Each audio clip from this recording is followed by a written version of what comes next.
بسم اللہ الرحمن الرحیم۔ السلام علیکم ناظرین النصر صلاح الدین بن یوسف بن ایوب، جنہیں عام طور پر سلطان صلاح الدین ایوبی کے نام سے جانا جاتا ہے، ایوبی سلطنت کے بانی تھے۔ سلطان صلاح الدین ایوبی 1138 عیسوی کو موجودہ عراق کے مشہور شہر تقریب میں پیدا ہوئے، جو صوبہ کردستان کا ایک تاریخی علاقہ ہے، اور آپ نسلاً کرد تھے اور قبیلہ روادیہ سے تعلق رکھتے تھے۔ آپ کے آباء و اجداد آرمینیا کے قدیمی تاریخی شہر دوین کے باسی تھے۔ آپ کا خاندان کچھ پشت قبل عربستان میں منتقل ہو گیا تھا۔ آپ کے دادا شازی ابن مروان پہلے بغداد میں رہائش پذیر تھے۔ بعد ازاں جب تقریب میں منتقل ہوئے تو اس علاقے کے حاکم بہروز نے انہیں اسی شہر کا والی مقرر کر دیا۔ دادا کے انتقال کے بعد سلطان صلاح الدین ایوبی کے والد گرامی نجم الدین ایوبی اپنے والد کے چھوڑے ہوئے منصب پر فائز کر دیے گئے اور تقریب شہر کے حاکم بنے، مگر جلد ہی اس خاندان کو تقریب کا شہر چھوڑنا پڑا۔ ناظرین، مورخین لکھتے ہیں کہ تقریب سے ہجرت والی رات سلطان صلاح الدین ایوبی پیدا ہوئے اور والد نے آپ کا نام مشہور نبی حضرت یوسف علیہ السلام کے نام پر یوسف رکھا۔ صلاح الدین آپ کا لقب تھا۔ نجم الدین ایوبی نے اپنی خداداد صلاحیتوں سے مسلمانوں کے مشہور حکمران سلطان نور الدین زنگی رحمۃ اللہ علیہ کا قرب حاصل کر لیا تھا۔ سلطان نور الدین زنگی نے جب دوسری بڑی صلیبی جنگ کے بعد دمشق فتح کیا تو نجم الدین ایوبی کو یہاں کا حاکم مقرر کر دیا۔ ناظرین، ان حالات سے اندازہ ہوتا ہے کہ ننھے صلاح الدین ایوبی کا بچپن اور لڑکپن کن حالات کے مشاہدے سے گزرا ہوگا۔ صلاح الدین ایوبی کے بارے میں بتایا جاتا ہے کہ وہ بچپن میں یونانی حکمائے ہنسا کے اسماء سے واقف حال تھے، سوال و جواب میں ان کے حوالے بھی دیتے تھے۔ ابتدائی تعلیم میں قرآن و سنت کی طرف صلاح الدین ایوبی کی فطری رغبت تھی، لیکن ادب میں دلچسپی کے باعث ہمسا، جو ابو تمام کا شعری مجموعہ تھا، صلاح الدین ایوبی کو زبانی یاد تھا۔ عربی اور کردی زبانوں پر بھی کامل دسترس حاصل تھی۔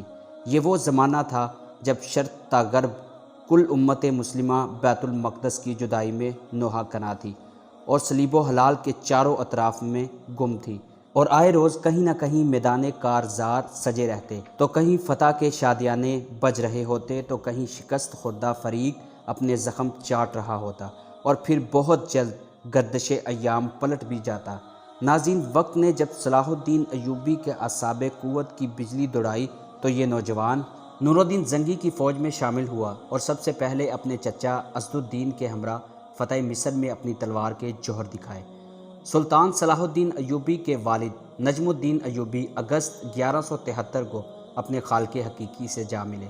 انہی کے نام سے بعد میں ایوبی سلطنت قائم ہوئی اور مصر، شام، یمن، عراق، موصل، حلب اور حجاز کے علاقوں میں قائم رہی، اور اس سلطنت کے ہر حکمران کے ساتھ ایوبی کا سابقہ لگا، جبکہ اس عظیم سلطنت کا بانی حکمران سلطان صلاح الدین ایوبی تھا۔ ناظرین، والد کے بعد سلطان صلاح الدین ایوبی نے اپنے چچا اسد الدین کے ساتھ بہت وقت گزارا۔ اپنی والد کے بجائے ان پر چچا کی شخصیت کے گہرے اثرات تھے۔ چچا صرف چچا ہی نہ تھے بلکہ ان کے اتالیق، استاد اور فن حرب میں ان کے گرو بھی تھے۔ ناظرین، سلطان صلاح الدین ایوبی کا شمار تاریخ انسانی کے بڑے بڑے فاتحین میں ہوتا ہے۔ مسلمانوں میں وہ فاتح بیت المقدس کے اعزازی لقب سے پہچانے جاتے ہیں۔ دیگر متعدد مسلمان فاتحین کی طرح سلطان صلاح الدین ایوبی کو ان کے دشمن بھی بڑی قدر کی نگاہ سے دیکھتے ہیں۔ سلطان ساری عمر صلیب سے برسر پیکار رہے، اس کے باوجود مسیح حکمرانوں، عیسائی مورخین نے سلطان کی فیاضی، حسن خلق، سخاوت اور بردباری کی دل کھول کر تعریف کی ہے۔ مسیح افواج کا ایک کمانڈر رینالڈ، جو انتہائی ظالم، سفاک اور بد کردار ہونے کے ساتھ ساتھ گستاخ رسول بھی تھا، اور اس نے اپنی افواج کو جمع کر کے مدینہ منورہ پر حملہ کرنے کی نیت سے حجاز مقدس پر چڑھائی کا ناپاک ارادہ تک کر لیا تھا۔ سلطان صلاح الدین ایوبی نے پہلے اس شاتم رسول کے قتل کی قسم کھائی اور پھر ایک بہت بڑے مارکے کی تیاری میں مصروف ہو گئے۔ 1187 میں ایک بہت بڑی جنگ میں تاریخی کامیابی کے بعد سلطان نے اپنی تلوار سے بذات خود اس دشمن رسول کا سر قلم کر دیا اور اپنی قسم پوری کی۔ عیسائیوں نے 88 سال تک فلسطین پر قبضہ کیے رکھا اور مسلمانوں پر بیت المقدس کے دروازے بند کیے رکھے۔ عیسائی افواج جب فاتح کی حیثیت سے بیت المقدس میں داخل ہو رہی تھی تو ان کے گھوڑے گھٹنوں گھٹنوں تک مسلمانوں کے خون میں ڈوبے ہوئے تھے اور سارا شہر مسلمانوں کی لاشوں سے اٹا پڑا تھا۔ اس کے برعکس جب مسلمان حکمران سلطان صلاح الدین ایوبی نے بیت المقدس فتح کیا تو عیسائی زائرین کو بھی مقدس مقامات کی زیارت کی اجازت دے دی۔ اس سے اجازت کا فائدہ اٹھاتے ہوئے زائرین اس قدر زیادہ تعداد میں آئے کہ عیسائی منتظمین سے ان کا سنبھالنا مشکل ہو گیا۔ اس پر سلطان کا حریف بادشاہ رچرڈ، جو کہ جانی دشمن بھی تھا، اس نے سلطان کو کہا کہ صرف میرے اجازت نامے پر ہی کسی عیسائی کو بیت المقدس میں داخل ہونے دیا جائے۔ سلطان نے یہ درخواست مسترد کر دی اور عیسائی زائرین کا انتظام اپنے ہاتھ میں لے کر نظم و نسق قائم کیا اور مسلمانوں کی روایتی مہمانداری کی روایت برقرار رکھتے ہوئے ان زائرین کی بے حد خدمت داری کی۔ زائرین کو بہترین رہائش، خوراک اور ان کی آرام و عبادت کا پورا خیال رکھا۔ اس پر رچرڈ نے سلطان کی تعریف کی اور شکریہ بھی ادا کیا۔ ناظرین، سلطان صلاح الدین ایوبی جہاد کا بے حد شوقین تھا۔ گھوڑے کی پیٹھ اس کا گویا مسکن ثانی تھا۔ بعض اوقات صرف نمازوں کے لیے ہی اسے سواری سے اترنا نصیب ہوتا تھا۔ مسلسل گھوڑ سواری کے باعث سلطان صلاح الدین ایوبی کے نچلے دڑ میں زخم ہو گئے تھے، چنانچہ وہ گھوڑے سے اترتا تو اسے تکلیف شروع ہو جاتی، جس سے نجات کے لیے وہ پھر گھوڑے پر سوار ہو جاتا اور جہاد فی سبیل اللہ میں مصروف ہو جاتا۔ بیت المقدس کی فتح کے بعد اس نے سلطان نور الدین زنگی مرحوم کا تیار کیا ہوا منبر اپنے ہاتھوں سے مسجد اقصی میں نصب کیا اور مرحوم کی خواہش پوری کی۔ سلطان کی ذاتی زندگی سادگی اور بے نیازی کا مرکہ تھی۔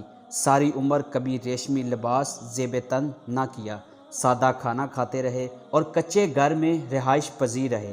فتوحات کے بعد جو خزانے ہاتھ لگتے انہیں بیت المال میں جمع کرا کے عوام الناس کی فلاح و بہبود پر خرچ کر دیا کرتے۔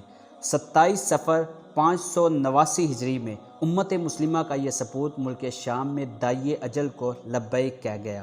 جامع مسجد دمشق کا جوار ان کی آخری آرام گاہ قرار پایا۔ ناظرین، آج کل کے حکمرانوں کے بالکل برعکس سلطان صلاح الدین ایوبی کے پاس کروڑوں کے بینک بیلنس، جواہرات یا محلات نہ تھے، بلکہ تاریخ گواہ ہے کہ جب اس عظیم رہنما کا انتقال ہوا تو ان کے پاس صرف ایک سونے کی اور 40 چاندی کی اشرفیاں تھیں۔